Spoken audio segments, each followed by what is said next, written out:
اور کتاب یعنی قرآن میں مریم کا بھی تذکرہ کرو، جب وہ اپنے لوگوں سے الگ ہو کر مکان کے مشرقی حصے میں چلی گئیں، پھر انہوں نے ان کی طرف سے پردہ کر لیا، تو ہم نے ان کی طرف اپنا فرشتہ بھیجا، سو وہ ان کے سامنے ایک خوبصورت مرد کی صورت میں آیا۔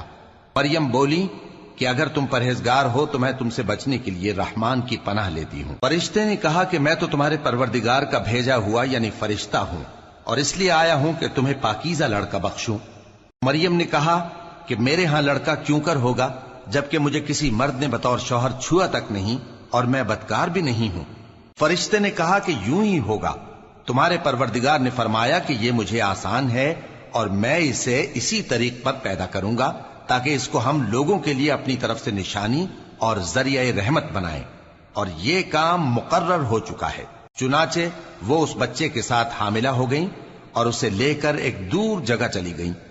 پھر درد ذہ ان کو کھجور کے تنے کی طرف لے آیا، کہنے لگی کہ کاش میں اس سے پہلے مر چکتی اور بھولی بسری ہو گئی ہوتی۔ تب ان کے ٹیلے کے نیچے کی جانب سے فرشتے نے ان کو آواز دی کہ غمناک نہ ہو، تمہارے پروردگار نے تمہارے نیچے ایک چشمہ پیدا کر دیا ہے، اور کھجور کے تنے کو پکڑ کر اپنی طرف ہلاؤ، وہ تم پر تازہ عمدہ کھجوریں گرائے گا، تو کھاؤ اور پیو اور آنکھیں ٹھنڈی کرو۔ اگر تم کسی آدمی کو دیکھو تو کہنا کہ میں نے اللہ کے لیے روزے کی منت مانی، تو آج میں کسی آدمی سے ہرگز کلام نہیں کروں گی۔ پھر وہ اس بچے کو اٹھا کر اپنی برادری والوں کے پاس لے آئیں۔ وہ کہنے لگے کہ مریم یہ تو نے برا کام کیا، اے ہارون کی بہن، نہ تو تیرا باپ ہی برا آدمی تھا اور نہ تیری ماں ہی بدکار تھی۔ تو مریم نے اس بچے کی طرف اشارہ کیا۔